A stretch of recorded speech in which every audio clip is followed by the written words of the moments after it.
दो रिस्पेक्ट में डिफाइन हो सकती है, एक होगा कार्डिनल यूटिलिटी और एक होगा ऑर्डिनल यूटिलिटी। कार्डिनल यूटिलिटी में क्या है? कार्डिनल यूटिलिटी मींस कि यूटिलिटी कैन बी डिफाइंड या utility can be calculated in terms of numbers. और ऑर्डिनल यूटिलिटी क्या है कि utility can not be defined in terms of numbers. Utility को हम सिर्फ रैंक दे सकते हैं कि सपोज मैं दो चीजें कंज्यूम कर रहा हूं, एप्पल एंड बनाना, तो मैं बताऊंगा कि एप्पल अच्छा है या बनाना अच्छा है, या फर्स्ट प्रेफरेंस एप्पल को, सेकंड बनाना को, फर्स्ट बनाना को, दूसरा एप्पल को। तो यहां पे हम लोग सिर्फ रैंक्स देते हैं, हम यहां पे उसको डिफाइन नहीं करते नंबर्स में। लेकिन यहां पे मैं क्या बोलता हूं कि utility can be defined in numbers, कि मुझे कितना सेटिस्फैक्शन मिल रहा है, किस यूनिट से कितना सेटिस्फैक्शन आ रहा है। अगर मैं एक एक चीज प्रॉपर्ली डिफाइन कर रहा हूं तो मैं उसको क्या बोलूंगा? कार्डिनल। अच्छा, यहां पे ये कार्डिनल यूटिलिटी अप्रोच किसकी देन है, किसका मानना है? मार्शल। और ऑर्डिनल हम लोग किसका कंट्रीब्यूशन मानते हैं? Hicks and Allen. तो अब आप चैप्टर में जब कंज्यूमर्स इक्विलिब्रियम की डेफिनेशन पढ़ रहे हो तो आपको कंज्यूमर्स इक्विलिब्रियम की डेफिनेशन इन दोनों रिस्पेक्ट में पढ़नी है, कार्डिनल में भी और ऑर्डिनल में भी। अभी करंटली जो हम आज सिनेरियो पढ़ेंगे वो सारा ये वाला पढ़ेंगे, कार्डिनल वाला। इसके बाद चैप्टर में हम पढ़ेंगे ऑर्डिनल वाला और चैप्टर हमारा कंप्लीट हो जाएगा। तो अब ध्यान रखना कि जितने भी कंज्यूमर्स इक्विलिब्रियम के मैं आज सिचुएशंस पढ़ाऊंगा वो सब पढ़ाऊंगा कार्डिनल यूटिलिटी की रिस्पेक्ट में, ठीक है। ऑल्दो कार्डिनल और ऑर्डिनल को लास्ट में दोबारा डिफरेंशिएट करेंगे डिटेल में, लेकिन फिलहाल इतना समझ लो कि कार्डिनल यूटिलिटी और ऑर्डिनल यूटिलिटी दो अप्रोचेस में डिफाइन करी जा सकती है। अच्छा, अब देखो हम लोग आज पढ़ने वाले हैं consumers equilibrium using cardinal utility approach. तो अगर आपको कंज्यूमर्स इक्विलिब्रियम को डिफाइन करना हो तो अगर आपने फर्स्ट पार्ट देखा है तो आपको पता होगा कि कंज्यूमर्स इक्विलिब्रियम एक ऐसा सिचुएशन है जहां पे कंज्यूमर को मैक्सिमम सेटिस्फैक्शन मिल रहा है with his limited income and he has no tendency to change his existing way of expenditure. वो बदलना नहीं चाहता। अब अगर आप कभी भी कंज्यूमर्स इक्विलिब्रियम ले रहे हो तो कंज्यूमर का इक्विलिब्रियम दो चीजों पर डिपेंड करता है। एक तो प्राइस पेड, कि उसने किसी भी चीज के लिए कितना पैसा दिया है, दूसरा उससे मिलने वाला एक्सपेक्टेड सेटिस्फैक्शन।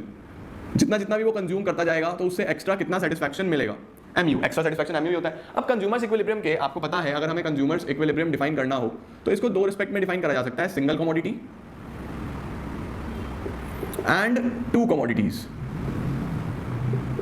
सिंगल और टू कमोडिटीज क्या होता है? सिंगल कमोडिटी होता है अगर कंज्यूमर अपनी सारी इनकम, वो जो भी कमा रहा है वो एक कमोडिटी पे लगा रहा है, और टू कमोडिटी क्या होता है? अगर कंज्यूमर अपनी सारी इनकम दो कमोडिटीज पे लगा रहा है। तो पहले हम लोग पढ़ रहे हैं ये वाला केस, सिंगल कमोडिटी केस। तो इसके लिए एक चीज समझो कि अगर एक कंज्यूमर खर्चा कर रहा है तो इक्विलिब्रियम उसका दो चीजों पे डिफाइन करेगा, एक तो प्राइस पेड कि वो कितना पेमेंट कर रहा है, और दूसरा उससे कितना सेटिस्फैक्शन मिल रहा है। आम शब्दों में बोलूं तो आप लोग कोई मूवी देख के आते हो तो बोलते हो ना कि यार पैसा वसूल हो गया, मजा आ गया पिक्चर देख के। वो क्या क्यों बोलते हो? वो इसीलिए बोलते हो कि हमने जो पेमेंट करा है, जो प्राइस करा है, उससे एक्सपेक्टेड सेटिस्फैक्शन मुझे मिल गया, जो उम्मीद थी मुझे सेटिस्फैक्शन मिल गया। तो ये कहा जाता है कि अगर सपोज कंज्यूमर एक्स कमोडिटी को कंज्यूम कर रहा है तो अगर उसका जो एक्सपेक्टेड सेटिस्फैक्शन है एमयू इक्विवेलेंट आ जाए प्राइस ऑफ एक्स के, तो कंज्यूमर इक्विलिब्रियम पे होगा कि एक्सपेक्टेड सेटिस्फैक्शन किसके इक्वल है? प्राइस पेड के। तो यार मुझे लगा कि हाँ पैसा वसूल है, मजा आ गया किसी चीज को लेके। अब इस सिचुएशन को कंज्यूमर नहीं बदलना चाहेगा। आप सोचो कि आपने किसी चीज का पेमेंट करा और आपको लगा कि वर्थ दिया, मजा आ गया, ये बिल्कुल परफेक्ट है, इस चीज का ना ज्यादा है ना कम है। तो उस सिचुएशन को कंज्यूमर नहीं चेंज करना चाहता, कंज्यूमर ज्यादा भी पे नहीं करना चाहता, और कंज्यूमर अगर सेटिस्फैक्शन कम है तो उस चीज को लेगा भी नहीं। तो ये एक बिल्कुल परफेक्ट सिनेरियो होता है। अब प्रॉब्लम कहां आई? प्रॉब्लम आई कि जो प्राइस है ये तो मनी की टर्म्स में होता है, और जो यूटिलिटी है उसको हम मेजर करते हैं यूटिल्स में। एक एक्सपेक्टेड, हमने एक इमेजिनरी यूनिट बनाई है कार्डिनल में जिसको हम क्या बोलते हैं? यूटिल्स। क्योंकि कार्डिनल अप्रोच में क्या बोला जाता है कि यूटिलिटी को डिफाइन करा जाएगा तो उसके लिए कोई यूनिट तो होनी चाहिए भाई। वेट के लिए केजी होता है, मिल्क के लिए लीटर होता है, तो यूटिलिटी के भी कोई यूनिट होना चाहिए। तो एक इमेजिनरी यूनिट बनाई है यूटिल्स। अब आप सोचो कि क्या दो ऐसी चीजों को कंपेयर करा जा सकता है जो अलग अलग यूनिट्स में है? नहीं करा जा सकता। तो वहां क्या करा गया? वहां पे कहा गया कि ये जो मार्जिनल यूटिलिटी है, ये जो मार्जिनल यूटिलिटी है, it should be expressed in terms of money. इसको पैसे की टर्म्स में एक्सप्रेस करो। तो अगर पैसे की टर्म्स में एक्सप्रेस करना हो तो कैसे निकलेगा? तो आपको ध्यान रखना है, आपको रखना है मार्जिनल यूटिलिटी,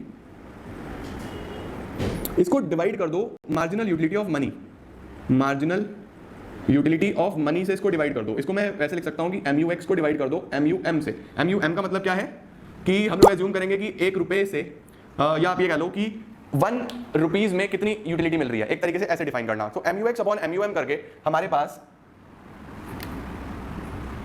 ये मार्जिनल यूटिलिटी ऑफ 1 रुपी हो गया, और ये हो गया मार्जिनल यूटिलिटी जो सेटिस्फैक्शन मिल रहा है। तो यहां पे हमने इसको बना दिया किस टर्म्स में? In respect of money. तो यहां पे आप ये बोल सकते हो कि कंडीशन ये बन जाती है कि MUX divide by MUM should be equal to PX। ये हमारा इक्वेशन का बनता है। लेकिन अगर आप ये डिवाइड करने के बाद इसको स्ट्रेट फॉरवर्ड वैसे ही लिखना चाहो तो आप दोबारा से इसी सिचुएशन में लिख सकते हो कि MUX should be equal to PX। Condition ये दोनों किस टर्म्स में होने चाहिए? मनी की टर्म्स में होने चाहिए। समझे? तो आप एग्जाम में जब लिख के आओगे तो आप एग्जामिनेशन में कंडीशन यही लिख के आना, और उसके नीचे ब्रैकेट्स में मेंशन कर देना कि MU is expressed in terms of money, इस तरीके से शो कर देना। समझे? अब एक चीज समझो, ये हमने मनी को, यूटिलिटी को एक्सप्रेस कर दिया इन टर्म्स ऑफ मनी, तो हमें एक कंडीशन मिल गई। क्या कंडीशन मिली कि कंज्यूमर इक्विलिब्रियम पे कब होगा? जब MUX इक्वल होगा PX के, यानी जो उसको सेटिस्फैक्शन मिल रहा है वो प्राइस पेड के इक्विवेलेंट है, पैसा वसूल। समझे? अब इसमें एक सिनेरियो आता है कि अगर MUX ग्रेटर देन PX हुआ तो क्या होगा? अगर जो सेटिस्फैक्शन है वो प्राइस से ज्यादा मिल रहा है तो कंज्यूमर कैसे रिएक्ट करेगा, how will a consumer react, दिमाग लगाओ। सेटिस्फैक्शन ज्यादा है और प्राइस कम दे आ रहा हूं, यानी मुझे कोई चीज सही है और मुझे उससे सेटिस्फैक्शन खूब मिल रहा है, तो मैं उसको ज्यादा कंज्यूम करूंगा या कम कंज्यूम करूंगा। सोचो कि मैं मार्केट लेके आया, मुझे लगा यार बढ़िया चीज है, 5 रुपए की, 5 रुपए में 6 महीने चलता है, क्या बढ़िया चीज है, तो मैं इसको कम कंज्यूम करूं या ज्यादा कंज्यूम करूं, मैं इसका कंजम्पशन बढ़ा दूंगा।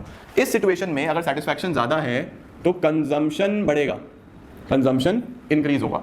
अब आप सोचो अगर कंजम्पशन बढ़ा, जैसे जैसे कंजम्पशन बढ़ेगा तो लॉ ऑफ डीएमयू अप्लाई होगा, यहाँ पे लॉ ऑफ डीएमयू अप्लाई होगा तो सेटिस्फैक्शन गिरने लगेगा। भाई जैसे जैसे कंजम्पशन बढ़ाओगे, कोई चीज आपके पास ज्यादा ज्यादा ज्यादा ज्यादा होती जा रही है, कंजम्पशन बढ़ रहा है, तो सेटिस्फैक्शन कम होने लगेगा और ये कम होता होता कहां पे आ जाएगा, वापस से इक्वल पे, क्योंकि ये बढ़ा हुआ था ना, कम होकर इक्वल पे आ जाएगा। अब जैसे इक्वल पे आया कंज्यूमर वहां पे रुक जाएगा, कंज्यूमर बोलेगा कि ये मेरा बस इक्विलिब्रियम है। समझ में आया पॉइंट? तो अगर सेटिस्फैक्शन ज्यादा है तो कंजम्पशन को बढ़ाना शुरू कर दो, कंजम्पशन बढ़ेगा, सेटिस्फैक्शन गिरेगा, सेटिस्फैक्शन गिरता गिरता कहां पे लाके रुकेगा, इक्वल पे। एक केस और आ जाता है, अगर MUX लेस देन PX हो तो क्या होगा, अगर MUX लेस देन PX हो।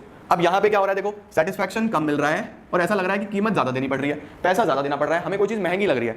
अब अगर आपको कोई चीज महंगी लग रही है तो आप क्या करोगे, ऑब्वियसली कंजम्पशन कम करोगे। भाई मुझे अगर कोई चीज महंगी लगेगी तो मैं उसको लेना छोड़ दूंगा, महंगी लग रही है। कंजम्पशन अगर कम हो गया फिर DMU लगेगा, तो सेटिस्फैक्शन बढ़ना शुरू हो जाएगा। कंजम्पशन कम होगा तो सेटिस्फैक्शन बढ़ना शुरू हो जाएगा और इस बार ये बढ़ेगा तो बढ़ता बढ़ता फिर कहां पे आके रुकेगा, इक्वल पे। यही सिंगल कमोडिटी अप्रोच है, बहुत सिंपल। बस ध्यान रखना है कि आपको आना कहां पे है, अल्टीमेटली इस कंडीशन पे आना है। अगर सेटिस्फैक्शन ज्यादा है कंजम्पशन बढ़ा लो, सेटिस्फैक्शन कम है तो कंजम्पशन गिरा दो। समझे? इसके अंदर ध्यान रखना, कई बार आता है कि इसके असम्पशंस लिखो, तो क्योंकि कंज्यूमर इक्विलिब्रियम में लॉ ऑफ डीएमयू अप्लाई होता है, तो लॉ ऑफ डीएमयू वाले जितने भी असम्पशंस हैं वो सभी कंज्यूमर इक्विलिब्रियम के भी असम्पशंस हैं। अच्छा जी, ये तो हो गया इसका थ्योरेटिकल अप्रोच। अगर आपको इसका प्रैक्टिकल दिखाना हो, अगर आपको इसका कर्व दिखाना हो तो कैसे दिखाओगे? देखो ये हटा रहा हूं मैं, ये आपने नोट डाउन कर ही लिया होगा। अब यहां पे हम लोग एक टेबल बना लेते हैं, सबसे पहले एक इमेजिनरी, जिसमें सबसे पहले मैं यूनिट्स ले लेता हूं। यूनिट्स ले लेते हैं हम x की यूनिट्स लेते हैं जिनका हमने कंजम्पशन करना है। यूनिट्स ले लो 1 2 3 4 5 6, 1 2 3 4 5 6। प्राइस ऑफ x ले लो, प्राइस ऑफ x ले लो 10, प्राइस हमने 10 ले लिया। अब लेते हैं हम इससे मिलने वाला एक्सपेक्टेड सेटिस्फैक्शन, MU कितना कितना आ रहा है, एक्चुअल सेटिस्फैक्शन कितना कितना आ रहा है, 20 16 10 20 16 10 4 0 -6। आपको बताइए कि MU नेगेटिव होता है। अब इंपॉर्टेंट बात क्या है कि ये जो MU है ये यूटिल्स में है, ये किस में है, यूटिल्स में है। मुझे कन्वर्ट करना पड़ेगा इसको इन टर्म्स ऑफ मनी, तो मुझे यहाँ पे MUX डिवाइड बाय MUM करना पड़ेगा, मार्जिनल यूटिलिटी ऑफ मनी लगाना पड़ेगा। अब ये कहा जाता है कि हर कंज्यूमर को सेटिस्फैक्शन तो अलग अलग मिलता है, तो मार्जिनल यूटिलिटी ऑफ मनी एक कंज्यूमर खुद डिफाइन कर दे, मार्जिनल यूटिलिटी ऑफ मनी एक कंज्यूमर खुद डिफाइन कर दे। अब मैं यहाँ पे अज्यूम कर लेता हूँ कि 1 रुपी से 1 यूटिल का सेटिस्फैक्शन मिल जाता है। मैं अज्यूम कर लेता हूँ कि 1 rupee is equal to 1 util, 1 रुपया मैंने किसके बराबर ले लिया, 1 यूटिल के, ठीक है। तो यहाँ पे अगर 20 यूटिल्स हैं तो 20 ये हो गया हमारे पास 20 डिवाइडेड बाय मेरे पास आ जाएगा 1, तो ये 20 आ गया। यहाँ पे by 1 16, 10 by 1 10, 4 by 1 4, 0 by 1 0, -6 by 1 -6। इसको हमने अब कन्वर्ट कर लिया अल्टीमेटली किसके अंदर, एक तरीके से मार्जिनल यूटिलिटी ऑफ मनी के रिस्पेक्ट में हमने कन्वर्ट कर लिया, ठीक हो गया। अब मुझे क्या करना है, बस ये मेरा अल्टीमेटली, अब मैं इसको ब्रैकेट्स में लिख सकता हूँ MUX इन मनी, ये मनी के टर्म्स में हो गया। अब बस कंपेयर करना है। अब देखो यहाँ पे अगर मैं देखूं कि PX 10 है और यहाँ पे MUX भी 10 है, तो थर्ड यूनिट पे MUX is equal to PX आ गया। इसके ऊपर देखो MUX ज्यादा है और PX कम है, MUX is greater than PX, तो ये कंजम्पशन बढ़ाएगा, जैसे जैसे बढ़ाएगा तो सेटिस्फैक्शन कम होगा, यहाँ आके रुक जाएगा, समझ रहे हो। और इसके नीचे MUX is less than PX, ये देखो कम है, तो ये कंजम्पशन ऊपर की तरफ लेके चलेगा, कम करेगा तो यहाँ पे ले जाएगा, ठीक है। बहुत सिंपल। अगर आपको इसका कर्व बनाना हो तो आपको इसका कर्व कैसे बनाना है, ये नीचे बनाता हूँ, क्योंकि कर्व में थोड़ा सा आपको परेशानी हो सकती है। इस तरीके से इसका एक कर्व बनाएंगे। अब ये नेगेटिव पे जा रहा है तो हम लोग को इसको नेगेटिव भी लेके जाना पड़ेगा। नेगेटिव के लिए हम लोग इसको फिर इधर ही ले जाते हैं, यहीं बना लेते हैं, ये हटा रहा हूं मैं, इसको इधर ही बना लो। ये इधर ले लेंगे हम लोग यूनिट्स, और इधर MUX और उसके साथ साथ PX, ये एक साथ लेके चलेंगे, ठीक है। यूनिट्स हो गया हमारे पास 1 2 3 4 5 6, और इधर ले लेते हैं हम लोग, ये 20 तक ही जा रहा है मैक्सिमम, तो 5 10 15 20। सबसे पहले PX प्लॉट कर लो, तो PX तो सब पे 10 है, 1 पे भी 10, 2 पे भी 10, 3 पे भी 10, 4 पे भी 10, 5 पे भी और 6 पे भी, तो ये तो हो गया हमारा PX प्राइस का कर्व। MUX ले लो, 1 पे 20, 1 पे 20, 2 पे 16 लगभग यहाँ, 3 पे 10 इधर ही आ गया, 4 पे 4, 5 पे 0, 5 पे 0 और 6 पे ये नेगेटिव जाएगा -6, तो लगभग यहाँ। तो हमारा ये इस तरीके से कोई नीचे आता हुआ कर्व बन जाएगा। इसको बिल्कुल पॉइंट टू पॉइंट मिला देना, कुछ इस तरीके से नीचे आता हुआ कर्व बन जाएगा। आप लोग प्रॉपर बनाना स्ट्रेट लाइन स्केल से। अब मेरे पास स्केल नहीं है तो मैं ऐसे ही बना रहा हूँ। तो देखो हमारे पास MUX सीधा नीचे आता हुआ बन रहा है और PX ये है। MUX PX कहाँ इंटरसेक्ट कर रहे हैं? यहाँ पे। तो ये जो मेरा पॉइंट है यहाँ पे MUX is equal to PX है। This point is consumers equilibrium. Curve बनाने के लिए जनरली आता नहीं है एग्जाम में, लेकिन अगर आप बना के दिखाना चाहो तो आप बना सकते हो। सिंगल कमोडिटी के केस में आपको कुछ नहीं करना, MUX को इक्विवेलेंट दिखाना है किसके? PX के। समझ में आया? अब आगे बढ़ते हैं और देखते हैं कि टू कमोडिटी अप्रोच में क्या है। इसकी दो अप्रोचेस हैं, ये नोट डाउन हो गया, स्क्रीनशॉट लेना है स्क्रीनशॉट लो। Two commodity approach,